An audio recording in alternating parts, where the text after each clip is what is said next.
was because the front end loader or something? Yeah.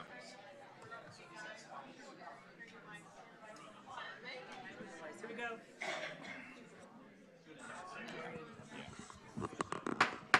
Good evening. I'd like to call to order the Board of Finance meeting at this time.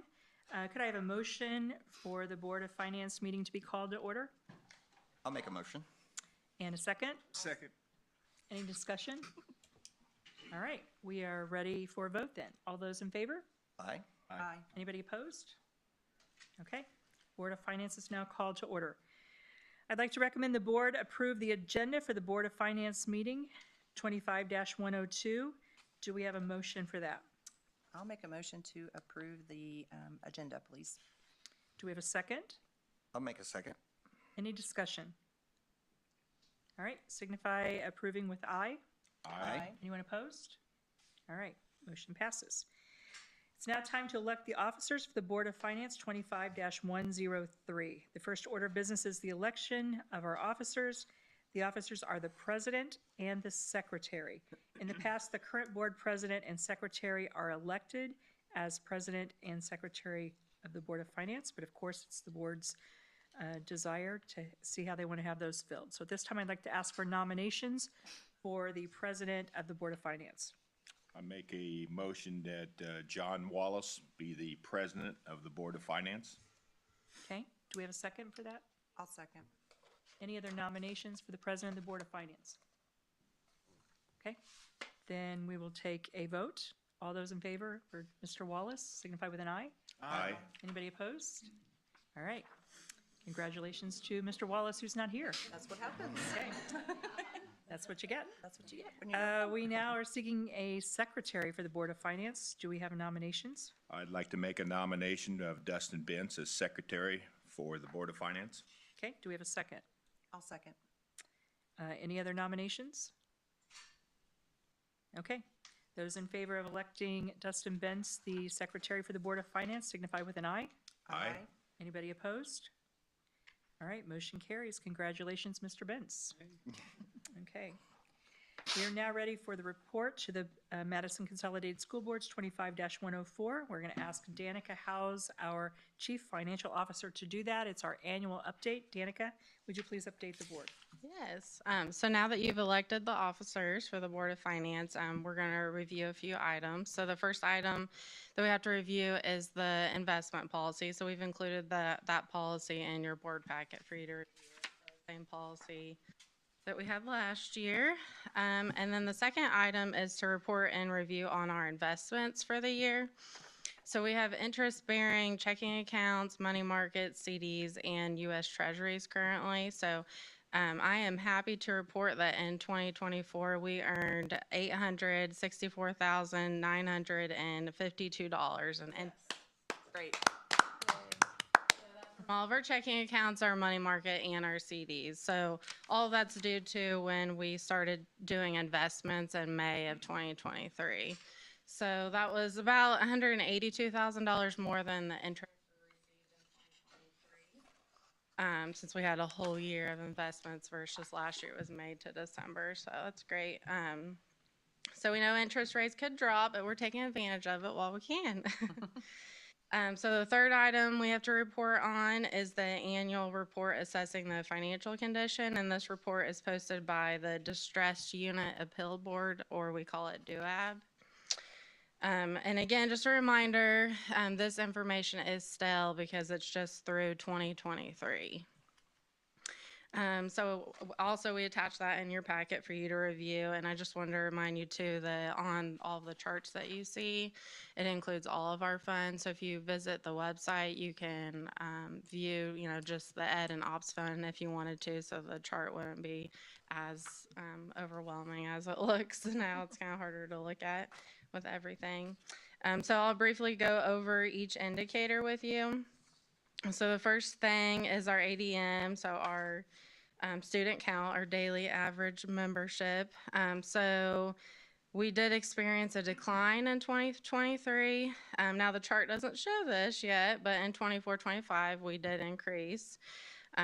So we increased around like 42 kids, I believe, from October 23 to October 24. Like that's the difference in the fall counts. We had hoped for a slight uptick starting in 2024 because that's what our trends in the past showed, and so we were correct with that. And then the next item we have is the fund balances. And again, the chart shows all of our funds. To recap a little bit, so the Ed Fund cash balance increased from 2022 to 2023, but the Operations Fund did experience a spend down, and we have maintained the Rainy Day Fund cash balance. The next item is the annual deficit or surplus. So we did have a slight deficit in 2023, which means that our expenses were more than our revenue, but this is due to us spending down our high cash balance that we had. We expected this with the continued support that Dr. Brown and the board shows to our employees through wages and new programming that's been implemented in the district. And then the next item we have is fund balances as a percentage. So the Ed and Operation Fund balances individually and collectively remain above the advised range of 15%. So we're doing good there. And then revenue by type. So we had a slight increase in state tuition from 22 to 23. There was a slight decrease in the federal stimulus revenue, and that's due to ESSER funds just starting to end in 2023. And then now, as of December 2024, all of the ESSER funds, the federal stimulus revenue has ended. All other revenue remained constant or consistent with previous years. All in all, our operational funds experienced revenue growth, though. And then the last one is the operating referendum fund, which we do not have. So that one is blank. So that is all the three items we need to review on. So that's all I have for you this evening. Do you have any questions for me? Good job. Thank you very much. Thank you. Thank you. Thank you for such a great job investing our money. Yes, Yeah. absolutely. Love it. So we're ready to adjourn the Board of Finance meeting. I'd like to ask for a motion to adjourn the meeting.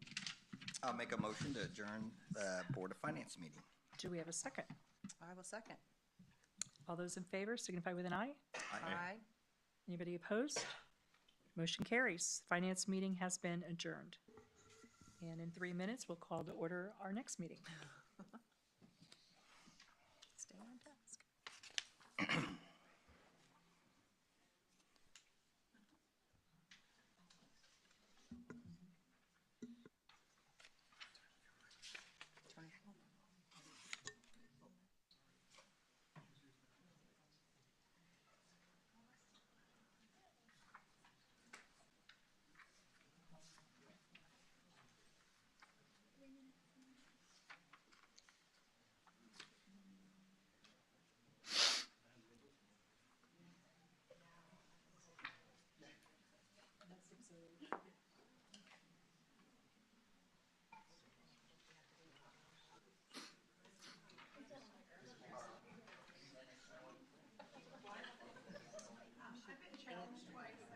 Anthony's back there.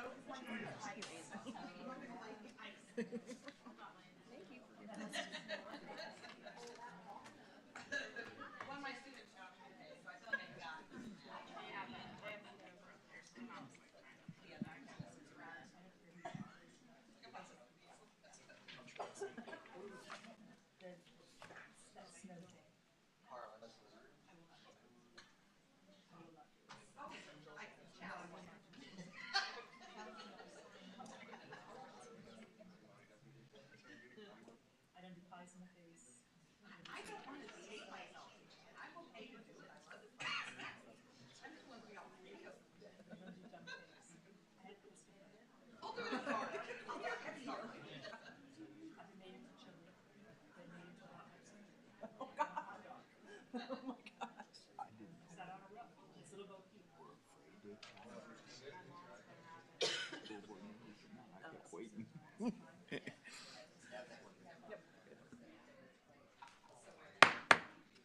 Calling to order our regular meeting. Thank you. Those of you wondering why we had that brief time, it's because this meeting is scheduled for 6:10, so we could not start it until that time. So now we're starting it. We'd like to begin our meeting by asking for a moment of silence in memory of Mrs. Ella Jean Hasfurter. She's a former Madison Consolidated Schools bookkeeper and treasurer for 20 years who recently passed away. So a moment of silence.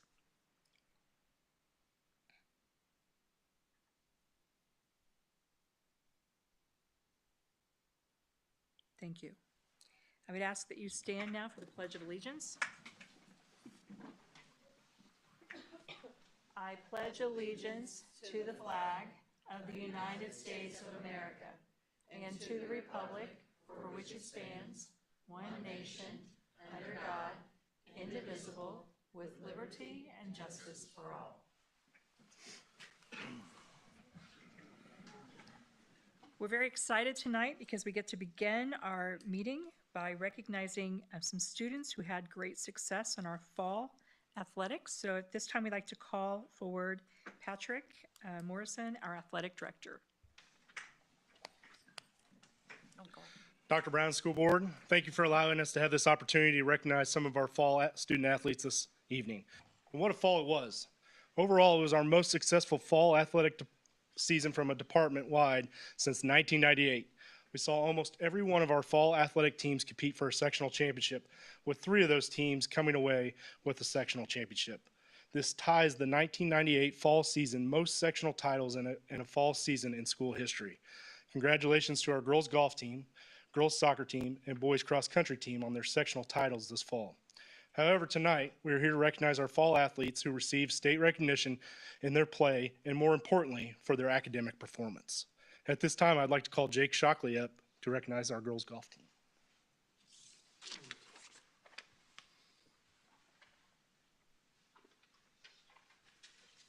Sorry, I didn't realize I was going to say some words tonight, but I'll do my best. You know, it's really hard for me to talk about my girls, and Allie especially. You know, they're a lot like family to me, and we're a very close, tight-knit group. And Allie is second to none when it comes to her dedication on and off the course. Her academics are top-notch.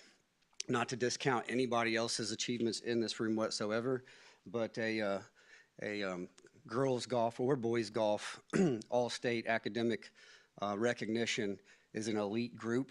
They only choose 15 from the state with a GPA and SAT or ACT combined. So she's one of the top 15 academic golfers in the state. So she was fantastic. So Allie was invaluable to our program, and I'm proud to have been her coach, and I love her very much. Thanks, Allie.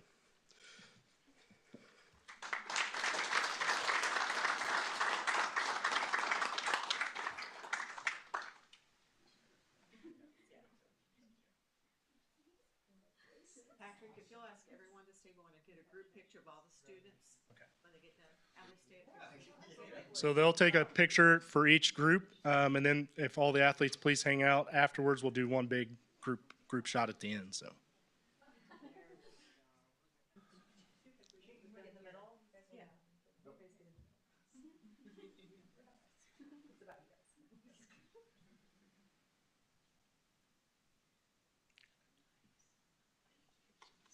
All right, at this time, I'll have Jeremy Huff, our boys tennis coach, come up.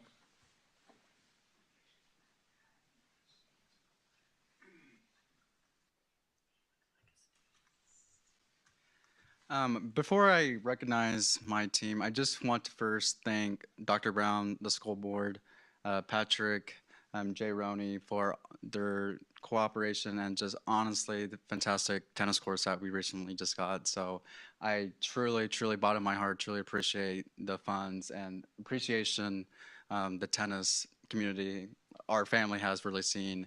So I really deep down appreciate what you guys have done for us. So thank you. Going back to the team academic all-state, we've done it like four fourth year, so the fourth time in a row. So I have some pretty smart individuals in my group. So they're they're really scholar athletes. They put in the work in their academics and athletics, and I'm really have the privilege of being their coach and also just seeing their growth over these years. So the first person that I want to recognize here that is here is Noah Meacham.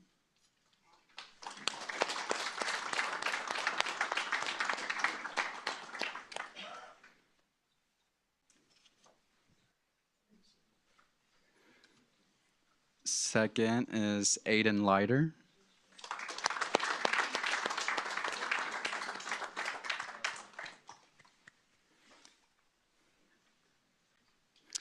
Third, Briar Boldry.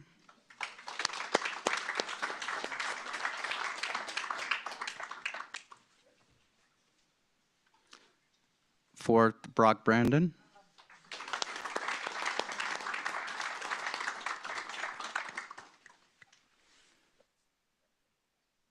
And fifth, Carson Kamek.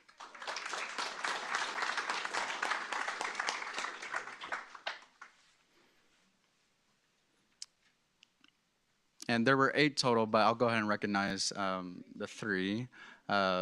Mitchell Kamek, Cade Fink, and Bodie Harson. But yes.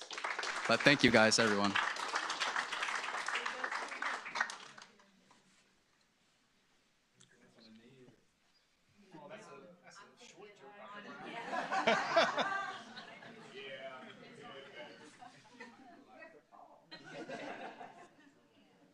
Parents, you can come down front if you'd like. If you can shift over to course. There you go.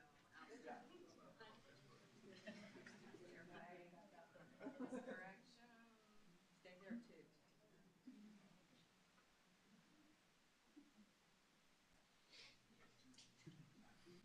Everybody done? Congratulations.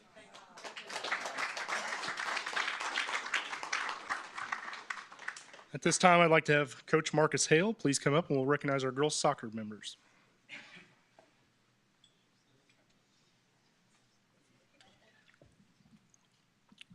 Well, so this evening, obviously I'm new, right, to the school, the community. I couldn't have asked for more from the team this year, right? Obviously, Patrick spoke to our accomplishments this year, so I'm very thankful not only to the school administration, but obviously the players, the families, teachers, everybody who came out this year, so I would like to say thank you. Having said that, with the Indiana Soccer Coaches Association, we have an opportunity to recognize the athletes in 2 ways. One, we can select a top team player, which we have, but we also have the opportunity to select, based on their hard work, as juniors or seniors, any girl that we have on a team that has a cumulative GPA of 3.7 or higher. So with that being said, we'll recognize 6 athletes this evening. But our top team player and also an all-academic state earner this year is Kira Ayler.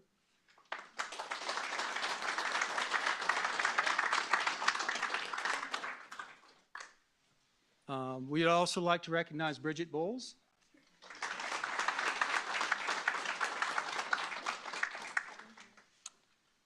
And also like to recognize Addison Rourke.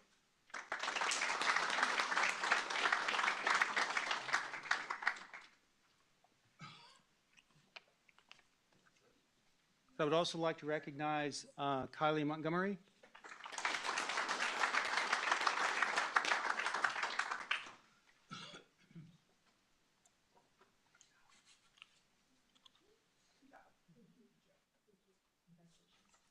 Then I saved our seniors for last. I'd also like to recognize Haley Lynn Enamorado.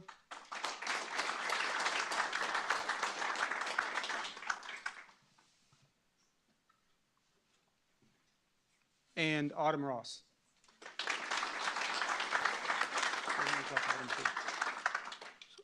And that is all.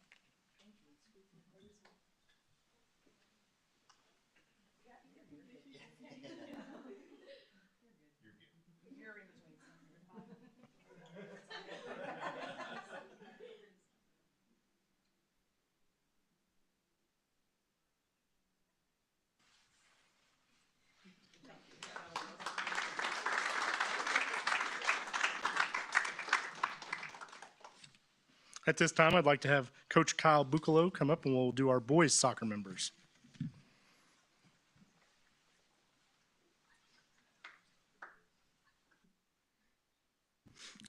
So I'm just going to kind of echo probably what every coach in here is going to say. Thanks to the board, administrators of the buildings, and to Patrick for kind of everything you guys do, and definitely the community for all the support that we've had over this past year in the fall and things like that. So with my group of boys, it was a good year for us. I appreciate everything they do for us.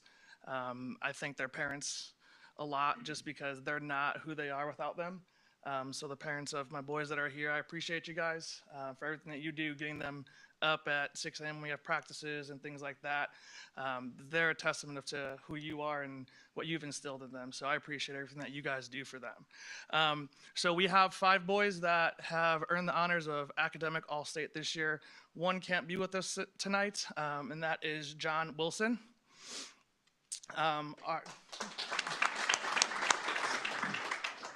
Our next one is Beckham Cornelius.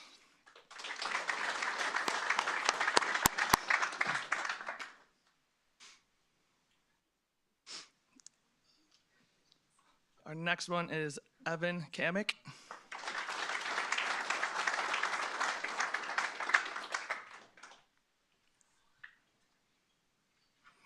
Our next one is Kyle Roney.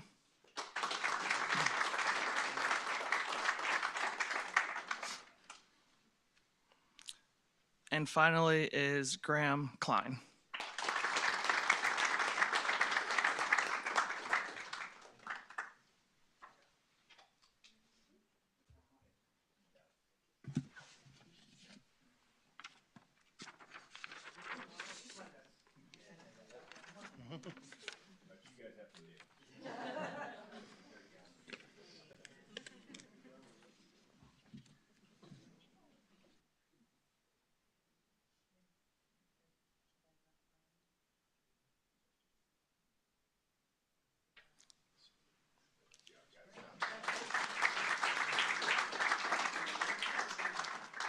At this time, if I could have Coach Alex Hobson come up and recognize our girls volleyball members.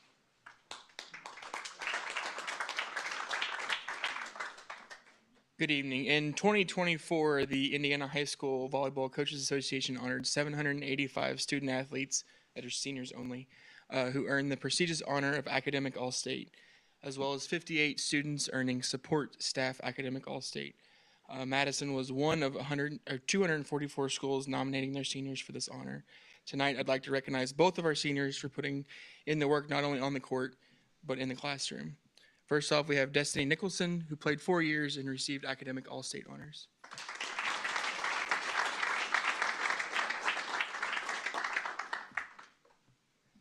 Next, we have Maya Gordon, who is also a part of the program for 4 years and decided to manage and keep stats this year, so she received Support Staff Academic All-State.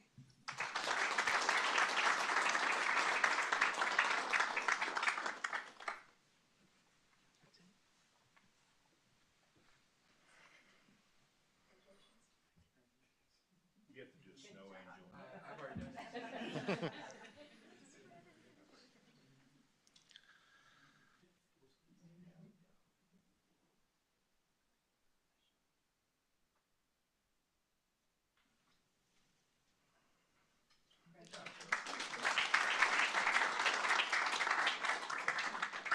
And our last sport this evening is boys cross country. If Coach Sandlin could please come up and we'll recognize our cross country member. All right, put this down a little bit. I'm a little shorter than most. Thank you for having all the athletes out and recognizing them for their hard work. We appreciate that. Thank you, Mr. Morrison, for all the work that you do with the coaches and with the student athletes as well. You're a big support for all of us. Our lone member of the first team Academic All-State is Mr. Ben Crouch. He was in the top 5% of the boys cross country in the entire state that was selected for first team Academic All-State. So big accomplishment there. It's usually the GPA is the easier part, and then once you get to the SAT and the ACT score, that eliminates a lot of people. So he's an elite level with an elite group. So we appreciate all his hard work. Come on up, Ben.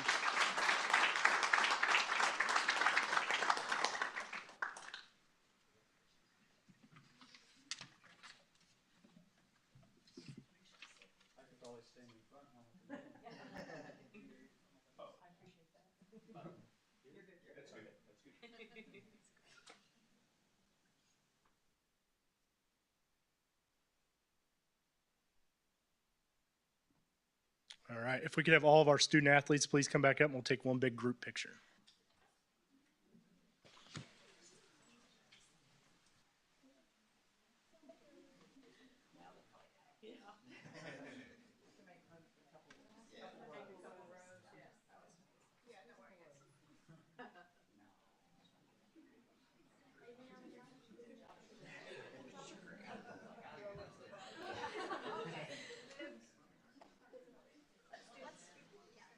Couple rows in front. You're gonna have to come in. We have some guys on there. There you go. Tennis team, if you can kind of file in behind. Y'all are so stand in between Kyle.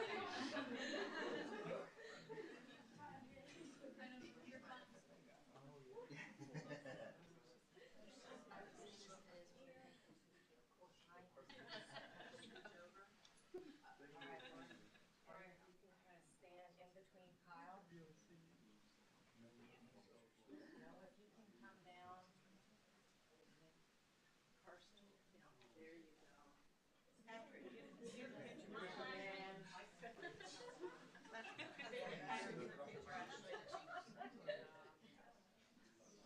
perfect. Ready?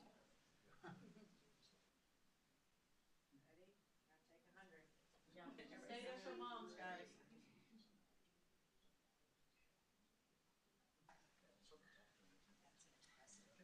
You're not kidding. We broadcast this everywhere. Great job. Good job.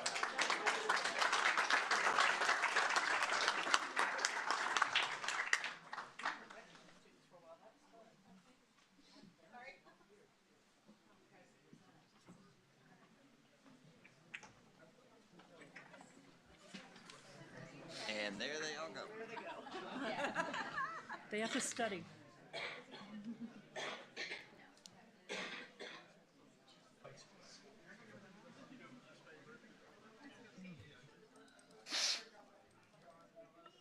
Okay, as our students are leaving because they have to go study,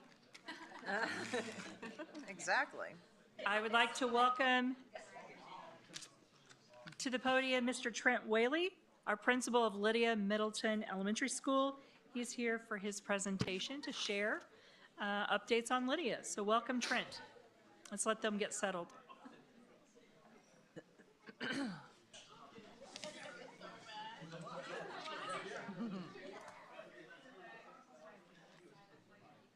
Okay, take it outside. No.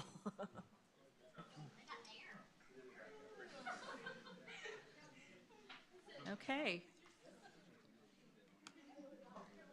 Mr. Whaley, I think we're about ready for you to begin. Okay.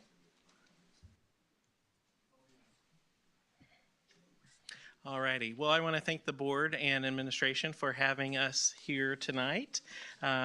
Anytime we get to talk about our schools, we want to take that opportunity. So I am proud to share Lydia Middleton with you tonight and highlight some of the great things we have going on down at Lydia.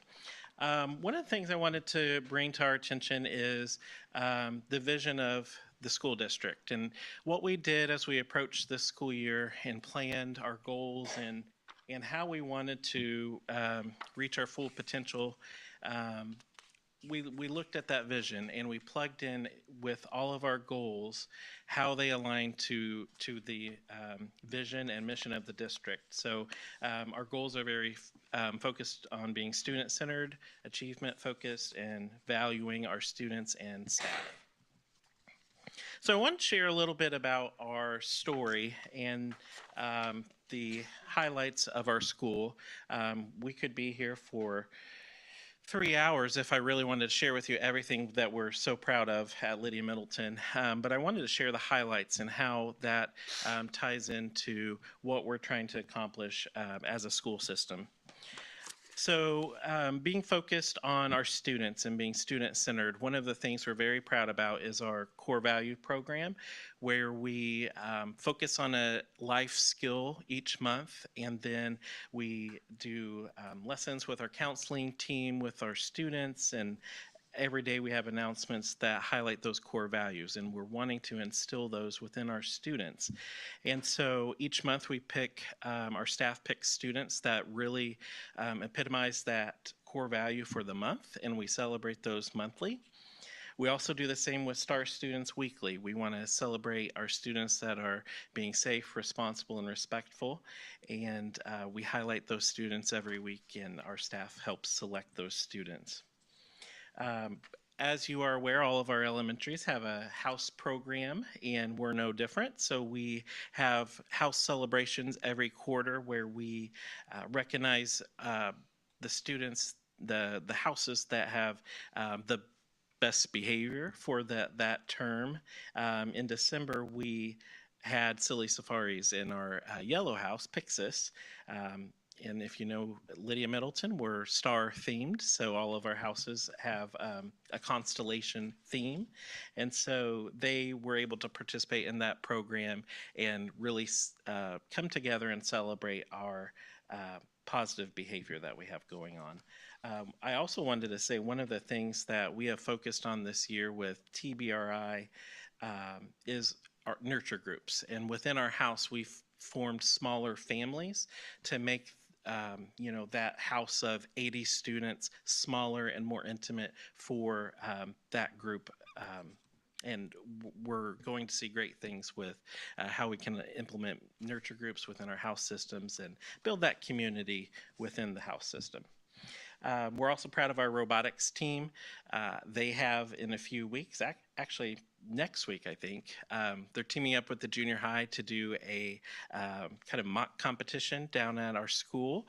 And it's really neat to see these fourth graders really in action and put together some of those STEM skills that they're learning in the classroom. One of the things I wanted to highlight, and every elementary can say the same. We have a fantastic preschool program at Madison Consolidated Schools. And I wanted to highlight our preschool program because we are starting to see wonderful things. We have seen great things, but we're really starting to track that data. And starting with our 3-year-olds. And one of the things that I have found interesting this year as we're looking at that data closely, we have 49 kindergarten students, and of those 49 kindergarten students, 25 went to our Lydia Middleton preschool. And so when we look closer at that data, we can see that of those 25 kindergarten students that went to our preschool, 20 of them at middle of the year are showing that they're in the 61st to 100th percentile in our NWA testing that we do at our school. So we are really proud of our preschool program at Lydia Middleton and across the district, and we're only going to see more positive things with the Early Childhood Center and being intentional with our preschool program. It's the foundation. And if we can have more of our preschool students coming into our school with that same foundation aligned across the district, we're going to see great things. And we already are.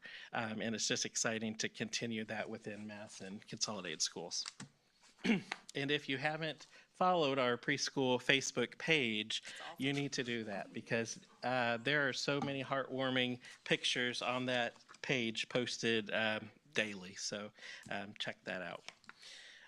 Another celebration, and we continue to be proud of our SRO program at Madison Consolidated, and we are lucky enough to have Mr. Conover, Officer Conover, as our SRO at Lydia Middleton.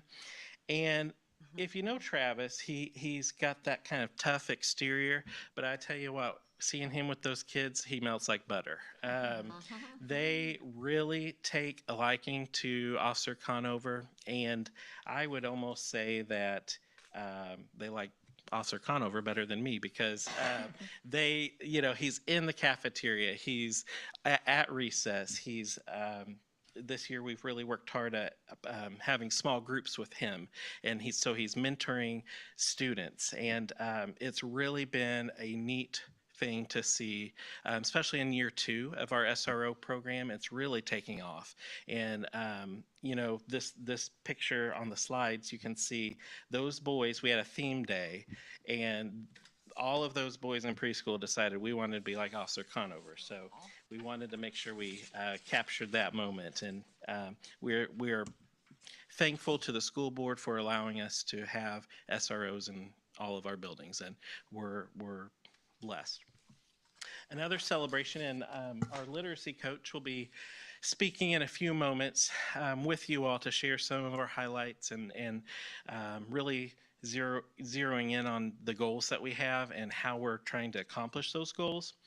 And so I will let her speak, but one of the things that she does is she works with our teachers on what we call coaching cycles. And within those coaching cycles, she's teaming up with the teachers on a specific skill. And within that specific skill, she's working closely with them in the classrooms, co-teaching, and it's only strengthening our core curriculum. So one of the things that I wanted to celebrate is our first grade team has been really successful at making sure that they are working with our literacy coach each month.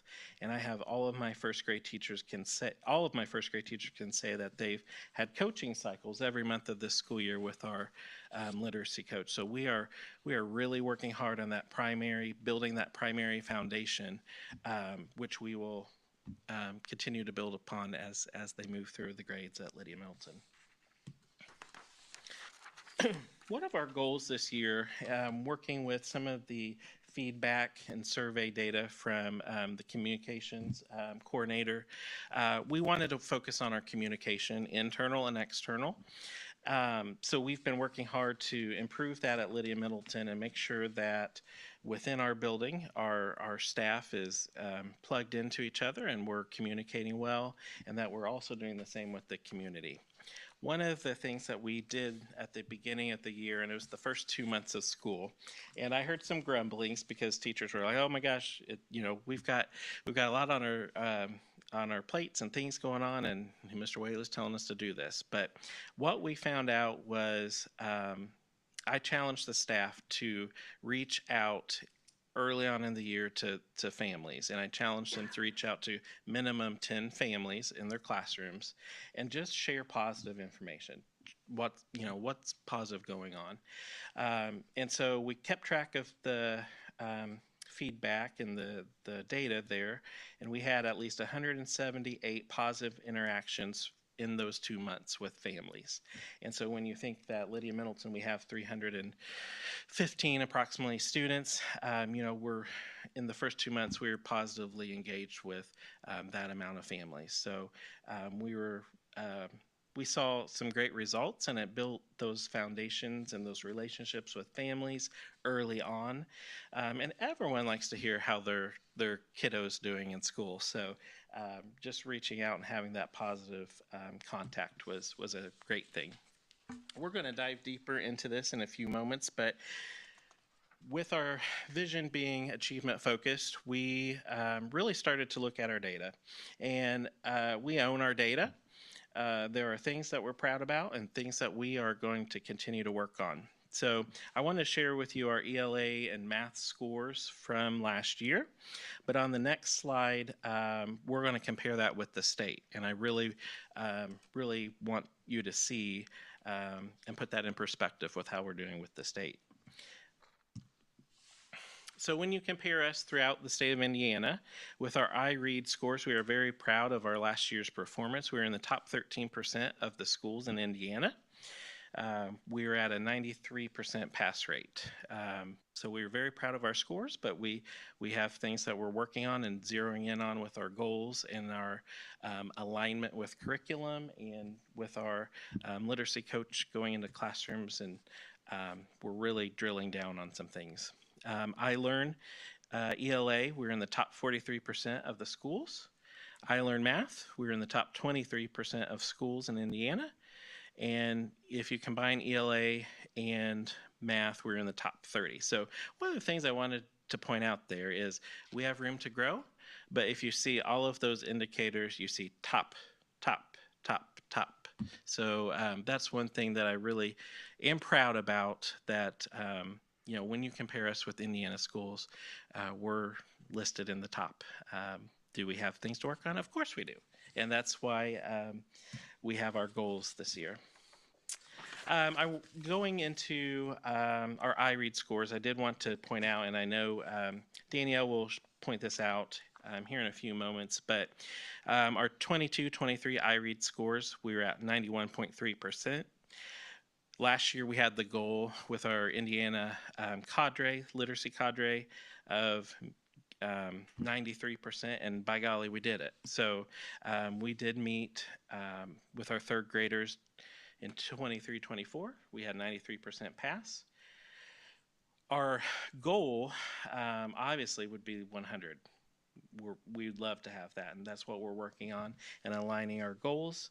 By 2027, the state of Indiana is requiring us to have 95% of our students pass. So a lot of the intentionality behind what we're doing and forming those goals and aligning them with our curriculum, and we're really working hard to get there. So what are we doing? How are we valuing our students? How are we valuing our staff? One of the biggest things, one of the biggest changes this school year across district, and we're starting to see the positive implications, was having our PLC early release time. The district was intentional with how we rolled that out with our staff, and we've been very intentional with focusing on data and making sure that we're having conversations week to week about our students and how they're performing and those data pieces. So this is only going to see, we're only going to see our scores continue to rise across district. So thank you for allowing us to have that early release time each week. It's been great to see teachers sit down, have the time to talk about students, how they're performing, and what they can do to accelerate their reading, or excuse me, their learning. We've been very intentional and worked hard to align our interventions across the district. It took some growing pains, but we're seeing the payoffs already. So our interventions are aligned with our curriculum. They are scientific proven to be successful, and every elementary is doing the same thing. So we're getting those arrows pointed in the right direction. And middle of the year, and Danielle's going to share some middle of the year data with you. We're all, every student, 3rd and 4th grade, we saw growth out of from beginning of the year to middle of the year. So we're seeing some great things happen from the changes and hard work that we're putting in. We're investing in our students by providing writing PD for our teachers, and that's something that's happening across the curriculum across the district. And that's one of the things that when we talk to teachers and how we can improve, writing has been a piece that we have targeted as in trying to improve. And when it comes to our standardized testing, our state testing, typically our writing portions are lower. So that is something we've invested in as a district, and providing that for our teachers and our students. At this time, I want to introduce our literacy coach at Lydia Middleton, Danielle Hawkins, and she's going to share how we're meeting some of the goals that we've talked about. So as Trent said, I'm Danielle Hawkins, and I am our literacy coach down at Lydia Middleton. This year, I have to say, we are really rocking and rolling. Last year, I came in as a new person, new to Madison, new role. There were quite a few growing pains and things like that. This year, it's been from day one. I've either been in classrooms, teachers have been either talking to me, we've already been planning things. I mean, right from that very first day of school. So this year, we have really been trudging along, and it's been awesome. So again, the Indiana Literacy Cadre, our goal is 95% of students will pass iRead by Madison as a whole right now, we're at 83.8% pass rate, and Lydia Middleton, we are at a 93% pass rate. And that was a big celebration for us again, because that was our goal that we'd set. So coming in and working with my TSS, that was a big celebration for us to be able to say, hey, we reached this goal for last year, now let's keep moving for our goal this year. And so as a literacy coach, something that I do is I participate in coaching cycles. Up here you can see these are kind of the 7 core practices for student-centered coaching. So essentially what I do is I plan with teachers. We'll go in and a teacher will say, hey, you know, either my whole class is maybe having some difficulty with something in reading, or maybe there's just a small group of kiddos that they're wanting to target. So we'll have some planning time together. We'll plan, we'll set some goals and specific learning targets that are aligned with the standards. And then from there, we'll plan lessons together. And these lessons could be, I'm in the classroom every day that week. Recently in first grade, we decided we'd plan out a whole writing unit over the course from October through December. And that was just me in their classrooms a couple days a week because we decided, hey, this is the time that we can squeeze that in. We want to be really intentional, just a few days a week. And along the way, as we are co-teaching together, we're stopping, we're looking at, are our students growing, or wow, that worked really well, or oh my goodness, they were like deers in the headlights with that. We need to revamp and get back to that. So it's great having that planning piece together, getting to just have that second set of eyes as well on the kids. As you know, my teachers are doing their portion of kind of our co-teaching. I'm able to kind of monitor and what we call notice and name, just say, ooh, you know, little Johnny, he was really getting that, or, you know, ooh, maybe they were struggling a little, or wow, we're really gonna have to push that kiddo because man, they are just really flying by with that. So this year, a few of my examples were first grade teachers.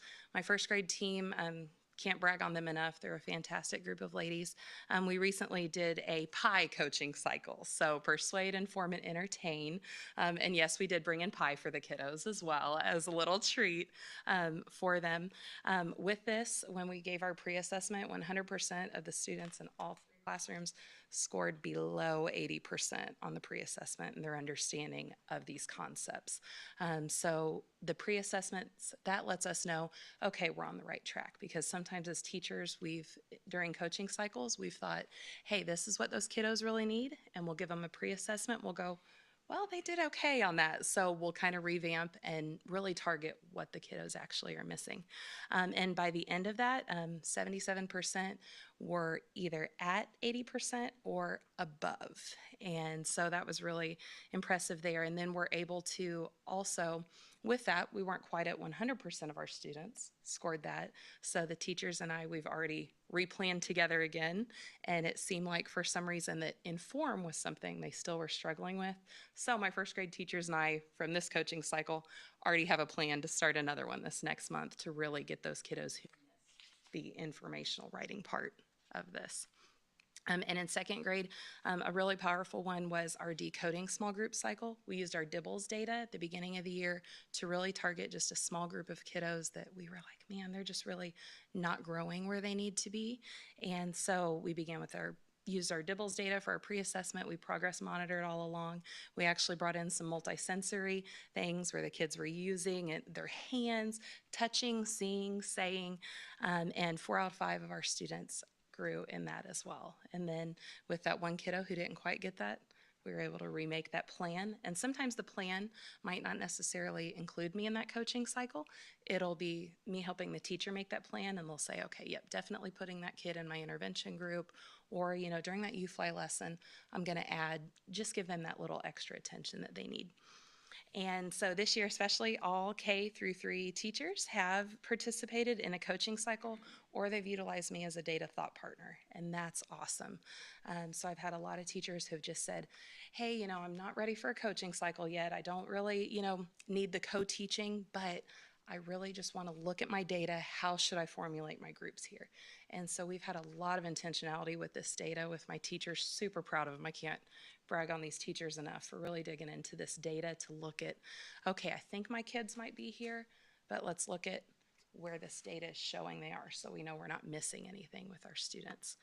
And if you want to know anything more about student-centered coaching, I clicked a little link on there, so the link down in the bottom. A big thing this year as well at Lydia Middleton and across Madison that has been super powerful with our students And I know all the literacy coaches and myself, we are so excited about the adoption of our UFly program. So UFly, it is a phonics curriculum. And so essentially what that means, it teaches kids letters and sounds. It teaches them these tricky vowel teams like AI and AY. It teaches heart words. And it also hits big on handwriting and spelling. And that is a big thing that our students really have struggled with and that our students really need. We have already seen growth with this. We are just, again, I can't say it enough how excited I'm going to be at the end of this year to see the data in our kids, just from those teachers who are teaching this explicitly and with fidelity. Because we've already seen growth as we're going into collecting our middle of the year DIBELS data in our K through 2 at the end of this month.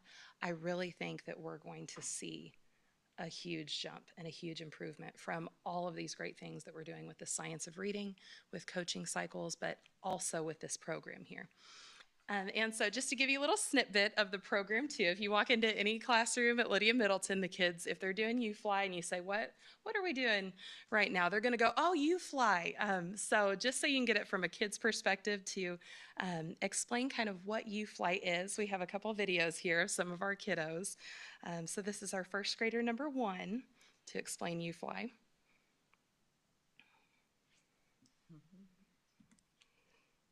Tell us, what does UFly teach you? Letters, writing sentences, and you do neat handwriting. Awesome. And do you like doing UFly? Yes. And he was not prompted to say yes, I promise. They all did. If you ask him, you go, do you like UFly? Yes.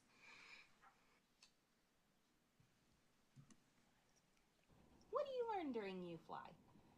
How to spell words. Do you learn anything else? How to write words. Awesome. Do you like UFly? Yes. What do you like about UFly? That I get to write letters on paper. Awesome.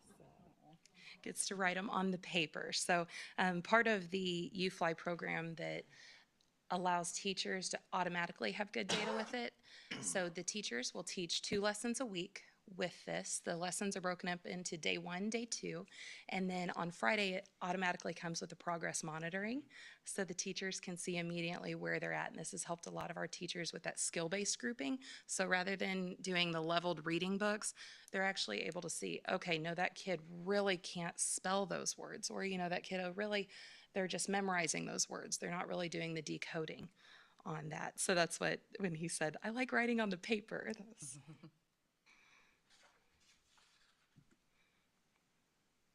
you tell us what UFly is?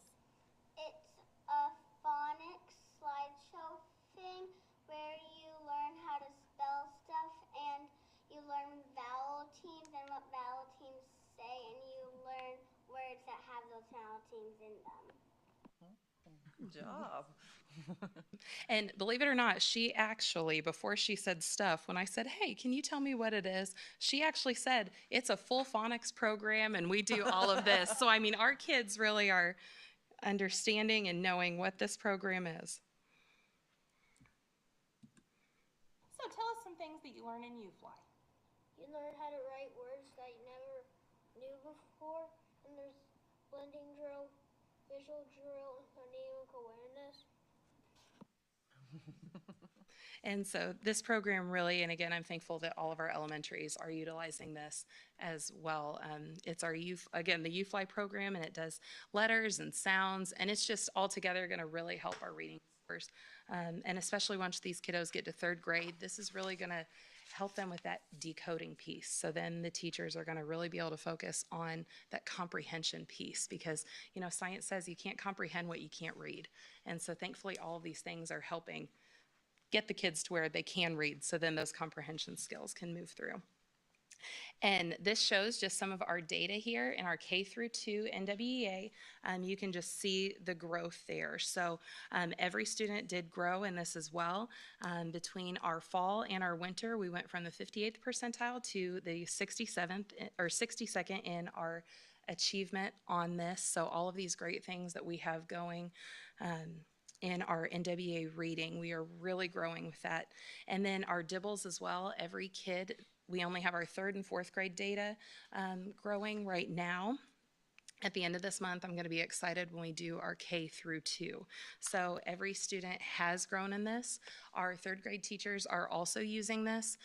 Many of them are doing it tier 1. If they don't feel like 60% of their class needs it tier 1, they're pulling them back in intervention and using this.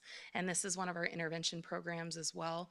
We're really working on taking away that cognitive load for these struggling kiddos. So what I mean by that is when we're giving kids intervention, if we're using one program where we're teaching the whole class and then we're going into a small group and we're teaching something completely different, using different, maybe the same concept, but using different words to teach that concept, that kind of can confuse the kids and just make that cognitive load. They're going, okay, I think I know what you're trying to get me to do, but I'm not sure. So now with using UFly as also one of our intervention programs, it's helping. We're using the common language, the common things. They understand that visual drill. They understand the procedures with it. So our interventions are much more intentional with it. And so, again, just super excited about everything that we have going on reading-wise with this. And next up is Mrs. Hoskins. I watched all of your faces when you saw those cute videos of those kids being alive because they were so excited. That's what fuels me. And I think that's what fuels Lydia Middleton. I think that's why we have a lot of teachers that choose to stay there. We're family. And I really appreciate not only being the school social worker at Lydia, I'm a proud mom. I started when my little boy was in 3-year preschool. He's in 3rd grade now. Y'all, I'll be a mess next year, y'all. But anyway, just so proud to be a part of this wonderful school. I am also our advisor for the Mayor's Eagles. The Mayor's Eagles are groups of 4th grade students that really want to try to be leaders, student leaders. To be a Mayor's Eagle, and I think I have it on one of my slides, and I'll go back to nurture groups. To be a Mayor's Eagle, you have to be a 4th grader. You have to sign a little, why would you like to be a leader? It could be, I like to help people. That's fine with me. And they have to promise to keep their grades up and to, do their assignments. But basically, that's it. Anybody can be a Mayor's Eagle. You don't have to be a straight A student. You just got to have a heart for service. So this year, we really wanted the Mayor's Eagles to take a leadership role in our houses. So Mr. Whaley mentioned that we broke our 4 big houses into families.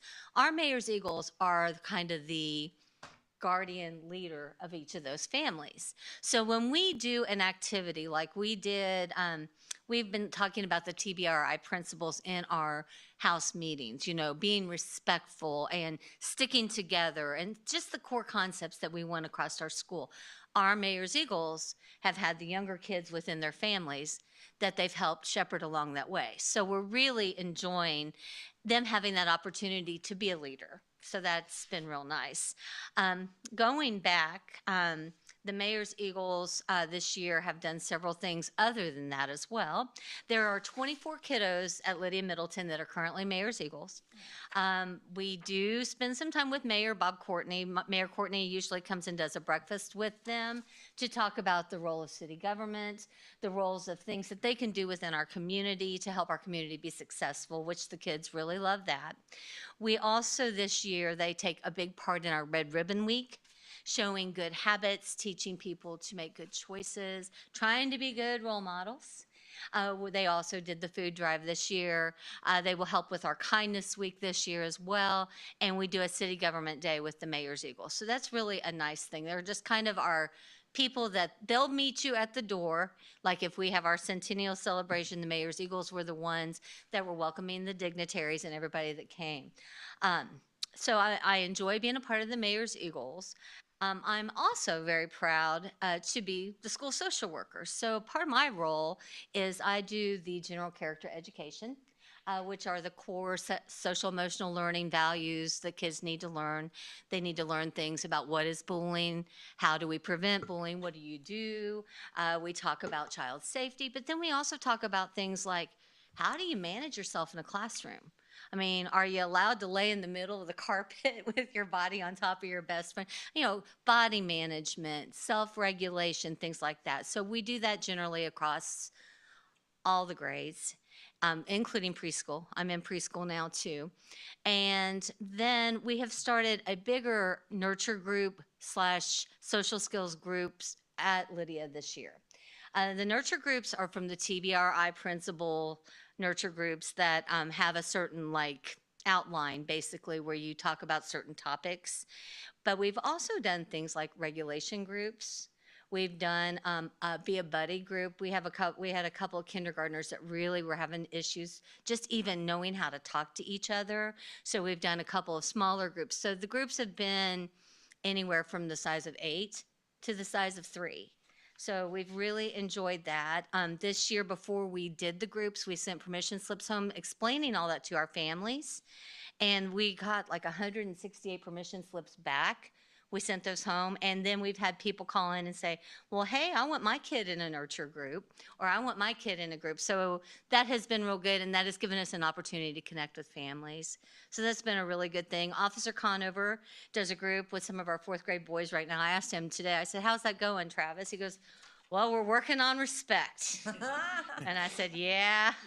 And I go, how's that going for you? He goes, we'll get there.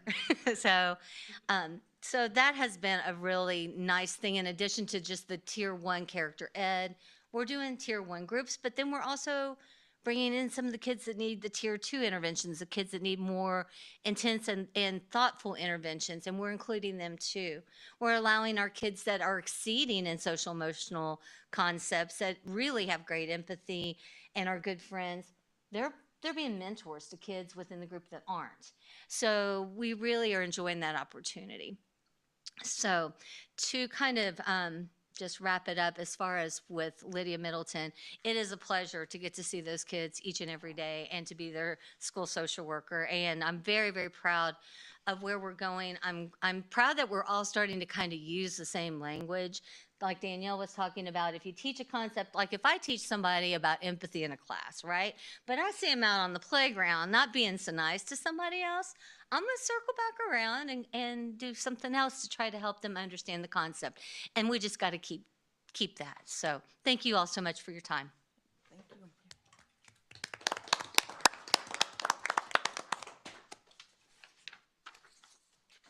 That concludes our presentation. Thank you for your time and for letting us share a little bit about Lydia Milton. Thank you very much. Thank you, Mr. Whaley. Thank you, Danielle and Amy. Appreciate your input tonight. All right, we are now opening our statutory meeting. 25-105, approval of the agenda.